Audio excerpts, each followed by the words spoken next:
So, in terms of the scenarios of use, we've decided to look at two main scenarios. One being the initial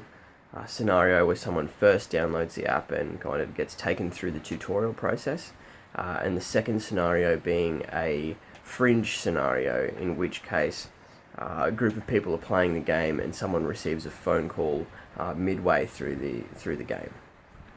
So our first scenario deals with how a user is first introduced to Ninja Robbers, their kind of first time experience. The details of this scenario are that character John decides that he wants to play Ninja Robbers, and after downloading and installing the app, he then opens the app. So upon opening, is presented with our main menu. Without talking about every stage, this first scenario basically takes a player through the first stages where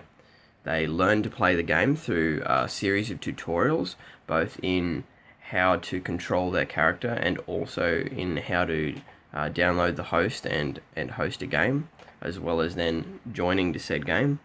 And our second fringe scenario deals with how our game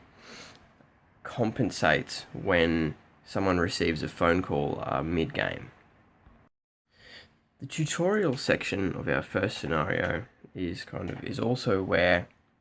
players are introduced to the lore of the kind of world that we're trying to create. So they get led through the tutorial level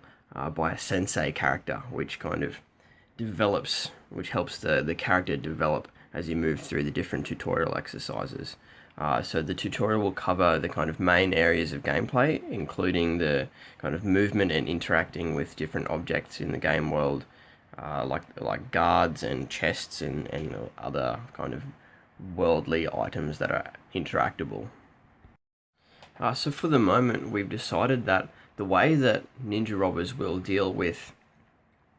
the kind of dropouts that occur when like a phone call happens in the middle of an app, we've decided that the way that we'll deal with that is by having the player kind of pause in mid-game, almost taken out of context for the other players. Just in fairness, like this is kind of how it's dealt with in most games where, if you get a disconnect or someone drops out, their player remains on the field, but it's kind of no longer controlled and is almost free for all for the other players to do with as they will.